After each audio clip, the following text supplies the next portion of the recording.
So, hello and good morning, all of you. Today I'm going to teach you the poem The Trees. The poet of the poem is Adrian Rich. And can there be a forest without trees? Where are the trees in this poem and where do they go? मैं आपको एक poem पढ़ाने जा रहा हूँ जिसका नाम है द ट्रीज। इसके जो कवि हैं उनका नाम है एड्रिन रिच। अब पोएट आपके सामने दो क्वेश्चन कर रहा है। Can there be a forest without trees? क्या कोई जंगल ऐसा हो सकता है जो पेड़ों के बिना होगा? Where are the trees in this poem and where they do go? इस कविता में पेड़ कहाँ हैं और वो कहाँ चले जाते हैं? Now we will read the stanza.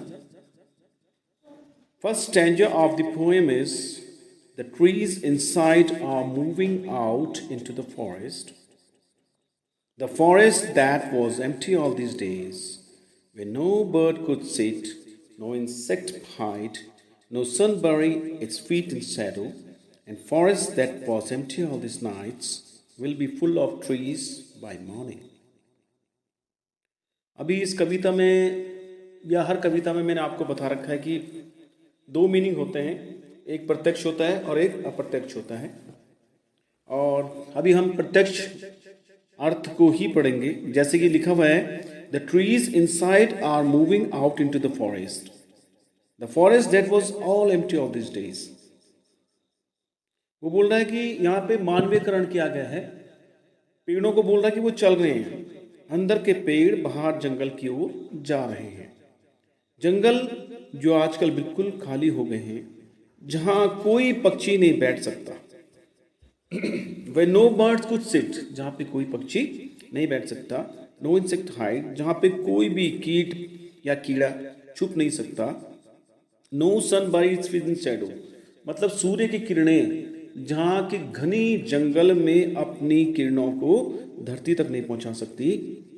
That forest was empty of this nights, और धूप भी अपने पैर छाया में नहीं डाल सकती। वो जंगल जो रात को खाली था, क्या हुआ? Will be full of trees by morning, वो अगली सुबह जो होने वाली है पेड़ों से पूरा भर जाएगा।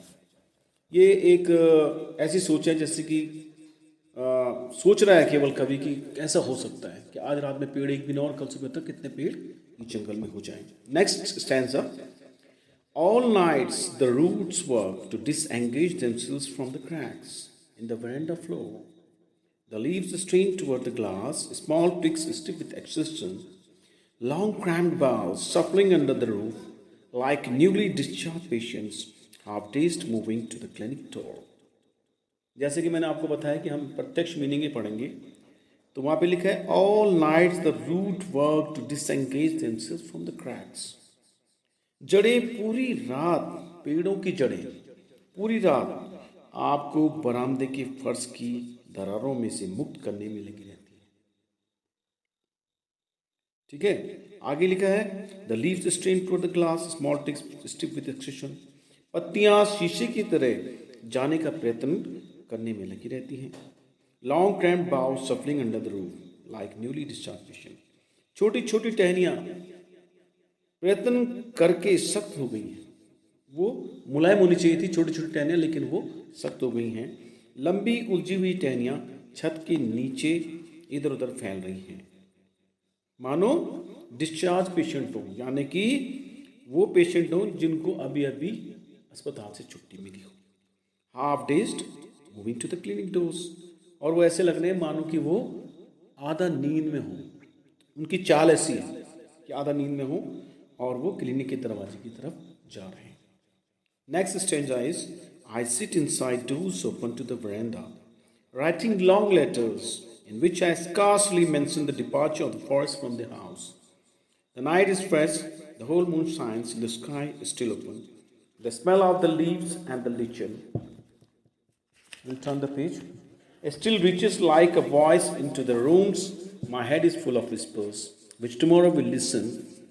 Silent listen, the glass is breaking, the trees are stumbling forward into the night, winds rush to meet them, the moon is broken like a mirror, a species flies now in crown of the tallest top.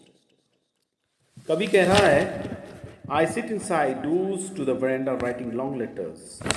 बोल रहा है मैं अंदर बैठा हूँ, और वो अंदर ऐसे बैठा है कि बाहर बरामदे को देख पाता है। दरवाजे के शायद समीप बैठा होगा, तो दरवाजे बरामदे में खुले हुए हैं और लंबे लंबे पत्र वो लिख रहा है, जिनमें जंगल के घर से प्रस्थान के बारे में जिक्र नहीं कर रहा हूँ।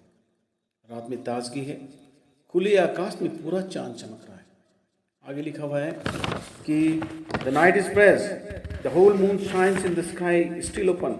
नाइट में पूरी ताजगी है और पूरा चांद आसमान पे चमक रहा है। The smell of leaves and lichens, और जो पत्तियां हैं और जो वनस्पति है उनकी गंध एक आवाज की तरह कमरे में पहुंच रही है। Still reaches like voice in the room, वो खुशबू ऐसे प्रतीत हो रही मानो वो साउंड की तरह, ध्वनि की तरह कमरों में पहुंच रही है। My head is full of whispers, मेरा दिमाग फुसफुसाहटों से भरा हुआ है। ग्लास इज ब्रेकिंग, और जो कांच है वो शीशा ऐसे लग रहा है माने टूट रहा हो।